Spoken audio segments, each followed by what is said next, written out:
నమస్తే welcome to 69 TV నేను సుమాంజలి ముందుగా బులెటిన్ లోని హెడ్లైన్స్ ఎమ్మెల్యే కోటంరెడ్డిపై మేయర్ వ్యాఖ్యలపై టీడీపీ నాయకుల తీవ్ర ఆగ్రహం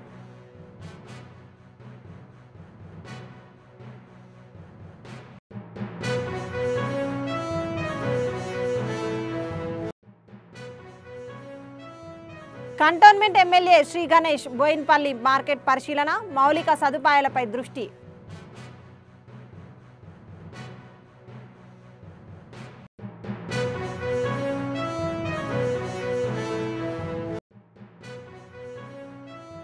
శ్రీకాకుళం అరసపల్లి శ్రీ సూర్యనారాయణ స్వామి రథసప్తమి మహోత్సవం జనవరి 19 నుంచి 25 వరకు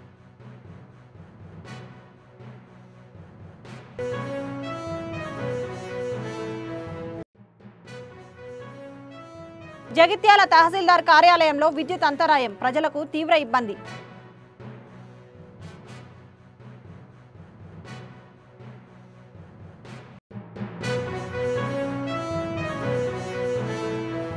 ఇక డీటెయిల్స్లోకి వెళ్తే నెల్లూరు రూరల్ ఎమ్మెల్యే కోటంరెడ్డి శ్రీధర్ రెడ్డి పట్ల మేయర్ జయవర్ధన్ అనుచిత వ్యాఖ్యలు చేస్తున్నారని తెలుగుదేశం పార్టీ నాయకులు నూకరాజు మదన్ కుమార్ రెడ్డి ధ్వజమెత్తారు. రోడ్డుపై తిరిగే జయవర్ధన్ను మేయర్ పదవిలో కూర్చోబెట్టింది కోటంరెడ్డి శ్రీధర్ రెడ్డేనని, ఆయన తల్లిపాలు తాగి రొమ్ముగుద్దే వ్యక్తి అని టీడీపీ నాయకులు తీవ్రంగా మండిపడ్డారు.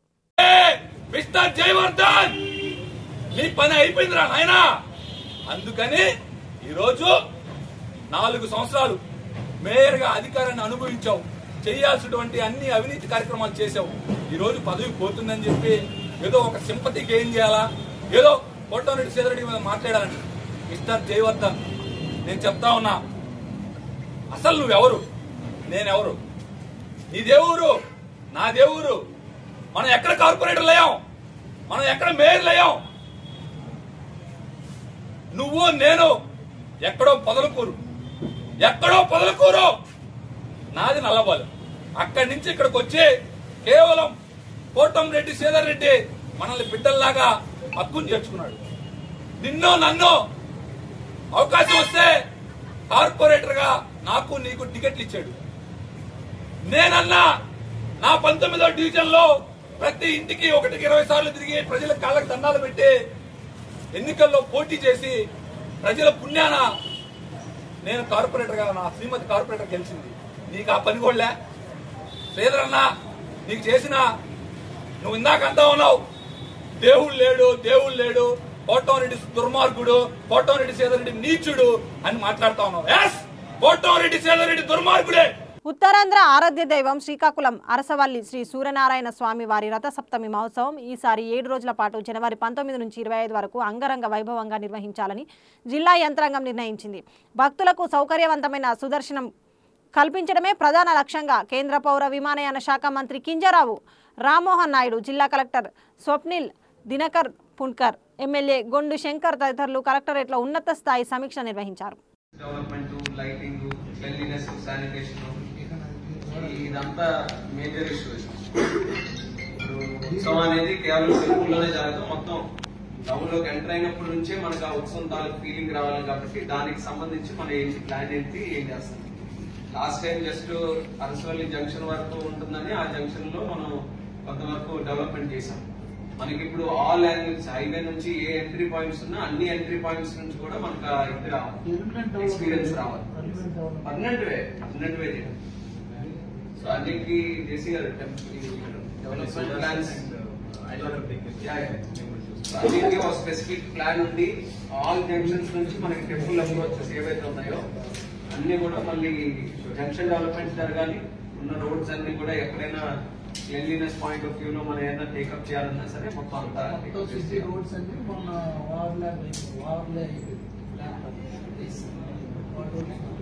మనకి ఇది ఒకటే పెద్దపాటు రోడ్ ఏంటి పరిస్థితి. సీసీ కెమెరా మాత్రం మాకు 53 ఉన్నాయి సార్. టెంపుల్ చుట్టూ కూడా మాత్రం ఒక 50 పెట్టడం సార్, ప్రత్యేకించి పెట్టడం. అది ఈవెంట్ కూడా కొంచెం ఉపయోగపడింది. అంటే లాస్ట్ టైం పేమెంట్ ఇవ్వడానికి ఇబ్బంది అవుతుంది సార్. మీరు టెండర్ పెట్టడం ఒక పేమెంట్ ఇవ్వడానికి ఈజీ అవుతుంది. అది మీరు ఎక్కడెక్కడ ఏ ప్లేస్ పెడుతున్నారు అన్నది టెంపుల్ ది మీకు చెప్పిన కొన్ని ఉన్నాయి. ఈ వరకేమో line movement, law and order plus monitoring, ఇవన్నీ మీరు ఇంకో సెపరేట్ ప్లాన్ మనం అనుకున్నట్టు 2 లైన్స్ అవన్నీ కూడా అడిషనల్ మూవ్మెంట్ చేసి అది చేస్తాం. మళ్ళీ ఫీల్డ్ కటింగ్ అయిపోయిన తర్వాత ఒకసారి మన ఫీల్డ్ విజిట్కి వెళ్ళి మళ్ళీ ఎక్కడ మళ్ళీ కలవట్లు వేయాలి, ఎక్కడ వేయాలి అవి కూడా ఒకసారి చూసుకుని లాస్ట్ టైం చేసాం టెంపరీ లైన్ లో ఒకసారి ఫిక్స్ అయిపోతే మనకి ఆ లైన్ వాక్ చేసుకుంటూ చూసుకుని వెళ్ళాలి ఎక్కడ ఏదైనా వస్తాయి. అవుట్ సైడ్ నుంచి ఎక్కడ నుంచి మనకి పర్సన్ వాక్ చేసుకొని లైన్ అన్నట్టు స్టార్ట్ అవుతాడు, అక్కడ నుంచి మనం చూసుకొని వెళ్ళి ఇన్కన్వీనియన్స్ ఎక్కడ వస్తే అది ముందుగానే మనం చేసుకొని వెళ్ళాలి. కవర్ చేయాలి మొత్తం అంతా కూడా, ఎక్కడ లైన్ ఉన్నా సరే నీట్ గా కవర్ చేసుకొని, ఎస్పెషల్లీ తార్ రోడ్ ఉన్న దగ్గర అయితే కంపల్సరీ కవర్ చేయాలి. బాగా వేడిగా అయిపోతుంది. ఇంకా అది ఆ కెనాలు మొత్తం 2 పక్కల కాంక్రీట్ వాల్ వేసేసి ఆ రోడ్డు వేడింగ్ చేయకపోతే అవదు లైన్లన్నీ ఫిక్స్ అయింది. అంటే నారాయణ మీరు చెప్తే ఒక 10 కోట్లు అది మనం అనుకున్నది. 10 కోట్లు ఒకసారి మళ్ళీ ఫీల్డ్ విజిట్ ఈలోగా ప్లాన్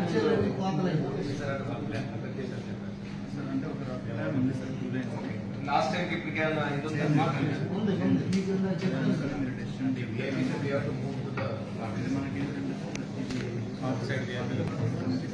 ఇది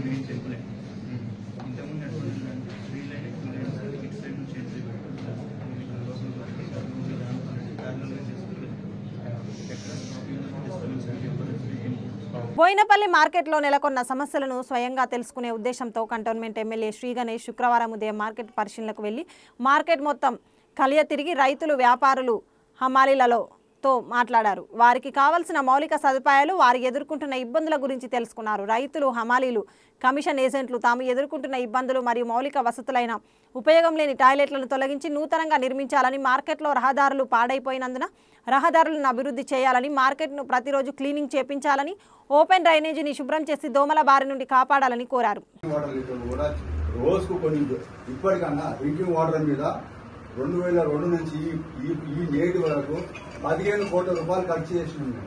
15 కోట్ల రూపాయలు మేము వ్యాపారస్తులు కొనుక్కొని తావడం వల్ల 2002 నుంచి 2025 వరకు ఖాళీ డ్రింకింగ్ వాటర్ మీద 15 కోట్ల రూపాయలు మేము ఖర్చు చేసినాం. మా సొంత ఆదాయంలోకి ఇంత ఇబ్బంది అవుతున్నది. డ్రింకింగ్ వాటర్ లేక అమ్మలలో కానీ మాకు కానీ, అమ్మలలో మేమే సదుపాయం చేస్తాం. మా యువ దుకాణాలు వాళ్ళు, రైతులకు కానీ, అమ్మాయి వాళ్ళకు కానీ, విమర్శలకు కానీ, యజమాని కానీ ఈ విధంగా రోజు కొనుక్కోవడం జరుగుతుంది. ఈ యొక్క శాశ్వత పరిష్కారం 2 మెయిన్ డ్రింకింగ్ వాటర్ అయితే డ్రైనేజ్.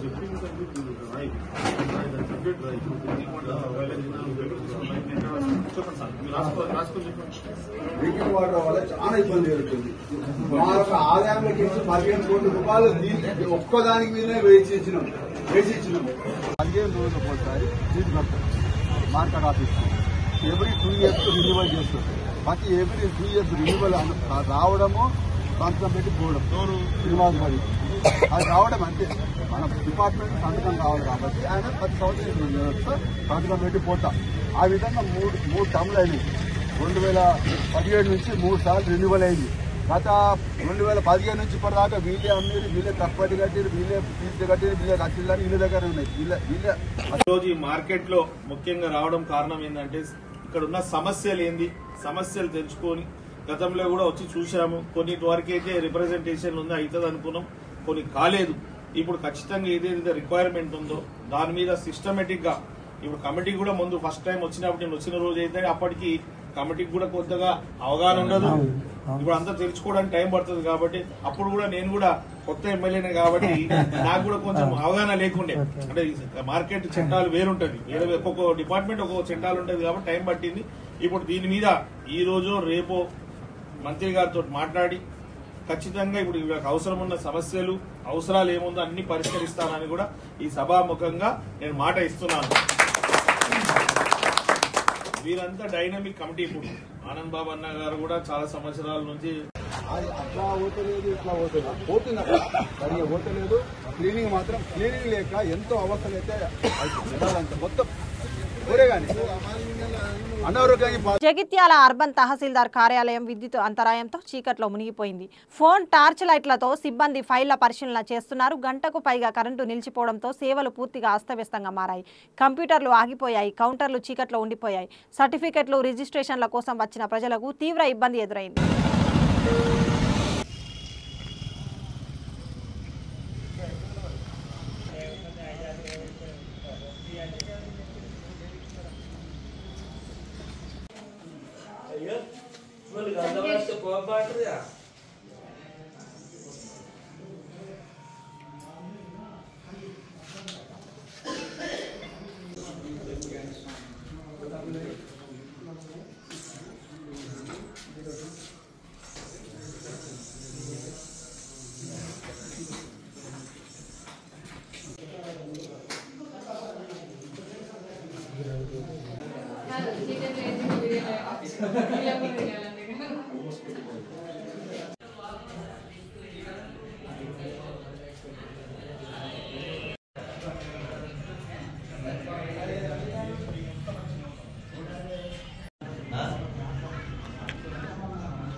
జీవో 46ను రద్దు చేసి జీవో 9ను పునరుద్ధరిస్తూ 42% రిజర్వేషన్లతోనే స్థానిక సంస్థల ఎన్నికలు నిర్వహించాలని రాజ్యసభ సభ్యుడు ఆర్ కృష్ణయ్య డిమాండ్ చేశారు. తెలంగాణ విద్యార్థి సంఘం అధ్యక్షుడు పగిళ్ల సతీష్ ఆధ్వర్యంలో గన్ పార్క్ అమరవీరుల స్తూపం వద్ద జీవో 46ను రద్దు చేయాలని డిమాండ్ చేస్తూ తలపెట్టిన ధర్నా కార్యక్రమంలో ఆర్ కృష్ణయ్య పాల్గొన్నారు. ఈ సందర్భంగా ఆర్ కృష్ణయ్య మాట్లాడుతూ 42% రిజర్వేషన్లపై రాష్ట్ర ప్రభుత్వం మొదటి నుండి అనుమానాస్పదంగానే వ్యవహరించిందని అన్నారు. 42 నుంచి 22 తగ్గించి అమలు తగ్గించినటువంటి ఈ చర్యను తీవ్రంగా ఖండిస్తున్నాం. వెంటనే జీవో నెంబర్ 46 రద్దు చేసి జీవో నెంబర్ 9 పునరుద్ధరించి 42% రిజర్వేషన్లతో ఎన్నికలు జరపాలని చెప్పి ముఖ్యమంత్రి గారిని డిమాండ్ చేస్తున్నారు. మొదటి నుంచి కూడా కాంగ్రెస్ పార్టీ ఈ విషయంలో 42% రిజర్వేషన్ల విషయంలో అనుమానాస్పదంగానే ప్రవర్తిస్తుంది. ఫస్ట్ ఎన్నికల మేనిఫెస్టో పెట్టారు, కామారెడ్డి డిక్లరేషన్ చేశారు. కామారెడ్డి డిక్లరేషన్ చేసినాక ఎన్నికలు కాగానే ముఖ్యమంత్రి ప్రమాణ స్వీకారం కాదని ఎన్నికలు జరుపుతారు. అట్టగా జరుపుతారు. 42 ఇచ్చినాం, 42 పెట్టి చేయాలని చెప్తే సరే అన్నాం. ఆ తర్వాత అసెంబ్లీ చాలా గొడవలు జరిగినాక ధర్నాలు చేశాం, ఉద్యమాలు చేశాం, సభలు పెట్టాం, కుల సంఘాలతో ఒత్తిడి తీసుకొచ్చాం, బహిరంగ సభలు పెట్టాం. అప్పుడు ముఖ్యమంత్రి దిగొచ్చి అసెంబ్లీలో బిల్లు పెట్టారు. అసెంబ్లీలో బిల్లు పెట్టి చట్టం చేశారు. ఆ చట్టాన్ని తూతూ మంత్రంగా గవర్నర్ దగ్గరికి కేంద్రంకు అవసరం లేదు. అది ఆ చట్టం చేసి గవర్నర్ సంతకం తీసుకొని జీవో పెడితే అయిపోతుంటే, లేదా 50% సీట్లు ఉన్నదనుకుంటే ప్రధానమంత్రికి అఖిలపక్షం తీసుకుపోయి ఢిల్లీలో కూర్చొని కేంద్ర ప్రభుత్వం మీద ఒత్తిడి చేయాలి. ఇవి రెండు చేయలేదు. కేంద్ర ప్రభుత్వం మీద ఒత్తిడి చేయడానికి అఖిలపక్షాన్ని తీసుకుపోలేదు, లేదా అఖిలపక్ష సమావేశం కూడా జరపలేదు. ఇవి రెండు జరపకుండా తూతూ మంత్రంగా ఢిల్లీకి పోయి ఒక ప్రభుత్వం ధర్నా చేస్తారు. బీసీ సంఘాలు ధర్నా చేయాలి, బీసీ సంఘాలు ఉద్యమాలు చేయాలి. ప్రభుత్వమే దుష్ప్రచారం, కేంద్రాన్ని దుష్ప్రచారం చేయాలనే ఉద్దేశంతో కుట్రపూరితంగా అక్కడ ధర్నా చేశారు. చివరకు ప్రధానమంత్రి కూడా కలవలేదు, పార్లమెంట్లో కూడా చర్చ చేయలేదు. చివరకు వచ్చి మళ్ళీ ఒకసారి అసెంబ్లీలో తీర్మానం చేసి జీవో అనేక ఒత్తిళ్లు చేసినాక 136 బీసీ కుల సంఘాలు, బీసీ సంఘాలు 60 సంఘాలు అనేక సార్లు సమావేశం జరిపి జీవో తీయాలి, రాజ్యాంగబద్ధత మీకుంది, రాష్ట్ర ప్రభుత్వానికి అధికారం ఇచ్చిందని చెప్పినాక జీవో నెంబర్ 9 తీశారు.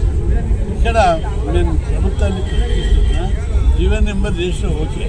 పార్లమెంట్ లోపల ఇండియా కూటమికి 236 మంది ఎంపీలు ఉన్నారు. బీహార్ ఓట్ చోరు మీద దాదాపు నెల రోజులు పార్లమెంటును బైకాట్ చేశారు. ఒక్కరోజు కూడా నిర్వహించేసి బహిష్కరించారు.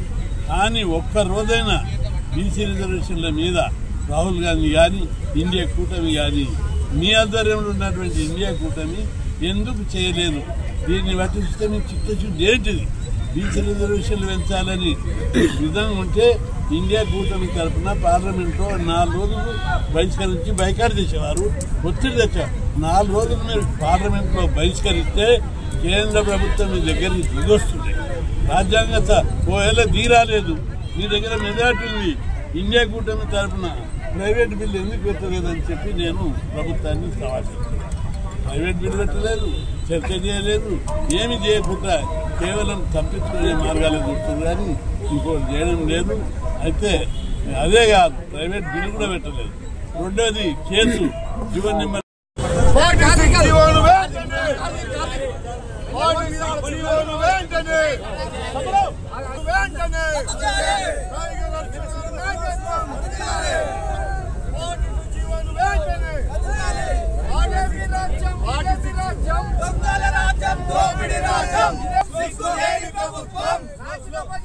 ముఖ్యమంత్రి వెంటనే రాజీనామా చేయాలి.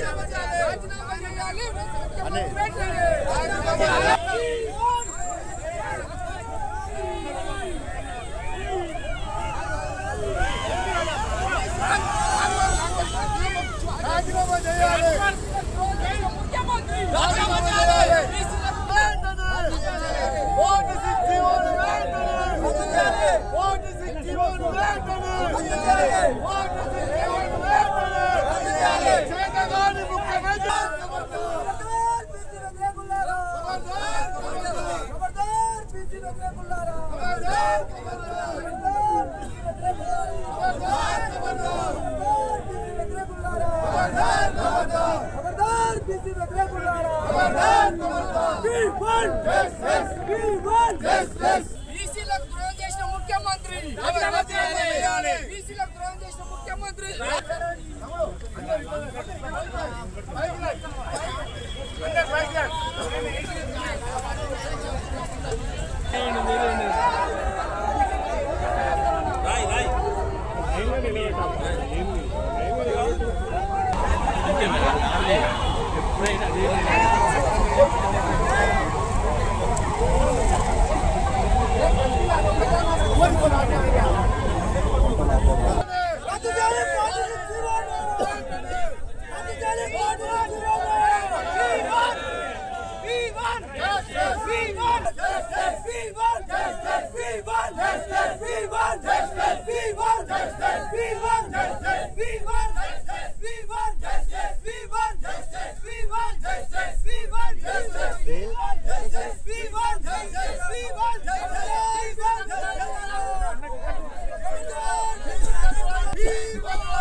నాచారంలోని అన్నపూర్ణ కాలనీలో ఉన్న వెస్లీ స్కూల్ రోడ్డు కబ్జా గురి అయిందని, ఆ స్థలంలో అక్రమంగా నిర్మాణం చేపట్టారని గత 3 నెలలుగా కళాశాలకు సంబంధించిన పూర్వ విద్యార్థులు నిరసన కార్యక్రమాలు చేపట్టారు.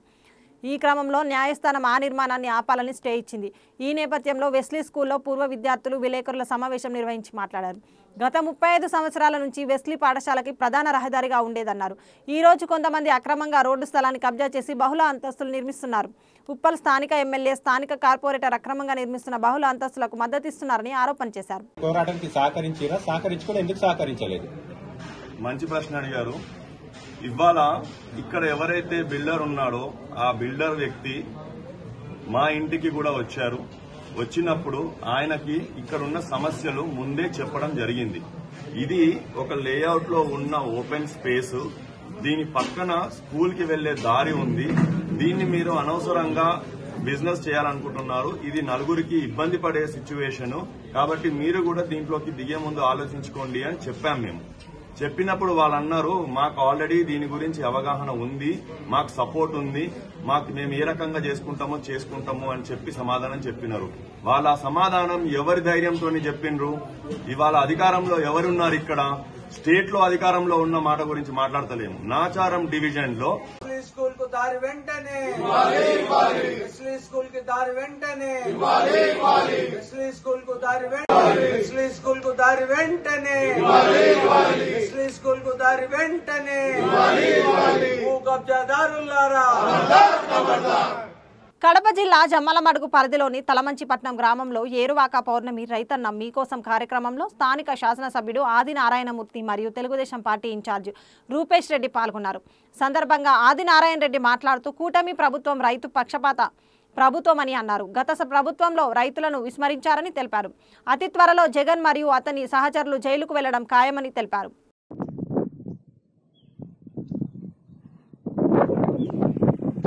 మీకోసం చైర్లన్నీ ఏర్పాటు చేయడం జరిగింది. పురుగుల మందులు ఎరువులు వాడమని చెప్తున్నాము. అదేవిధంగా శాస్త్రవేత్తలు కూడా వాడమని చెప్తున్నాము. సో ఇప్పుడు రాస్తున్నాను. అలాగే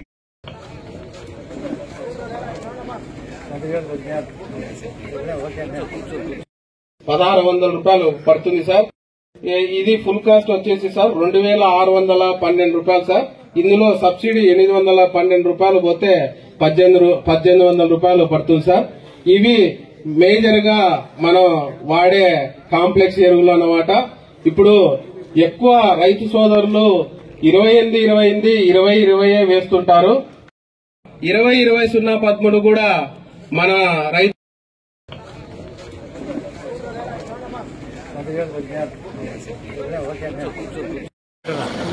రైతుల కోసం కానే కాదు. నేను ఇది డిపార్ట్మెంట్ వాళ్ళతో అందరితో క్షుణ్ణంగా గౌరవ కలెక్టర్ గారితో హార్టికల్చర్ ఆఫీసర్ల గారితో మాట్లాడినా. మనం ఏమన్నా కరెక్షన్ చేసేదానికి మాకేమన్నా ఉంటే సబ్జెక్ట్ చెప్పమని. ఆ ప్రభుత్వంలో చేసిన దానికంటే వాళ్ళు కూడా సీనియర్. ఈ ప్రభుత్వము అరటి రైతులు కూడా సాయం చేసేదానికి సిద్ధంగా ఉంది. 5వ తేదీ నుండి గాడిలో పడుతుంది. పంట మహారాష్ట్రలో ఎక్కువ పండడం వల్ల కానీ కొంత కాయ చెడిపోవడం వల్ల కానీ ధరల యొక్క స్థిరీకరణ జరగలే. ఆ ప్రభుత్వంలో ఏమీ జరగలే. ఈ జగన్ రెడ్డి చెప్పేది ఒకటి నిజం ఉండదు. నో నిజం, అదే జగన్ నిజం. నేను ఈరోజు సాక్షి పేపర్ క్షుణ్ణంగా చదివిన. అంత డూప్. మంచి కోసం పోరాడతాను. తన రాజకీయం కోసం, పదవుల కోసం, మళ్ళీ తిరిగి సంపాదించుకోవడం దానికోసం వాళ్ళందరినీ కేసులు ఇరికించినాడు మహానుభావుడు. వాళ్ళ చిన్నాయన ఇరుక్కుంటున్నాడు. వాళ్ళ చుట్టం భూమన కరుణాకర్ రెడ్డి వాళ్ళ చిన్నాయన వియంకుడు ఆయన ఇరుక్కోబోతున్నాడు. CBI enquiry start. ముగించే ముందు హెడ్లైన్స్ మరోసారి. ఎమ్మెల్యే కోటంరెడ్డిపై మేయర్ వ్యాఖ్యలపై టీడీపీ నాయకుల తీవ్ర ఆగ్రహం.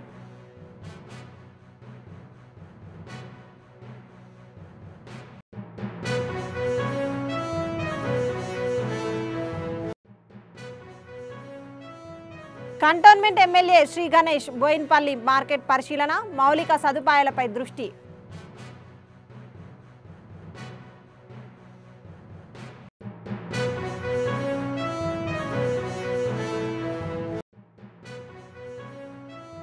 శ్రీకాకుళం అరసపల్లి శ్రీ సూర్యనారాయణ స్వామి రథసప్తమి మహోత్సవం జనవరి 19 నుంచి 25 వరకు.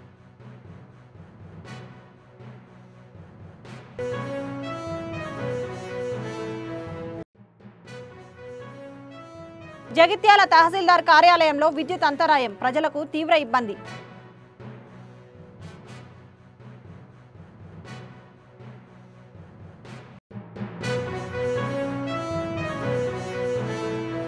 ఇవి బులెటిన్ విశేషాలు. మరిన్ని అప్డేట్స్ కోసం చూస్తూనే ఉండండి 69 టీవీ న్యూస్. నేను సుమాంజలి, సైనింగ్ ఆఫ్.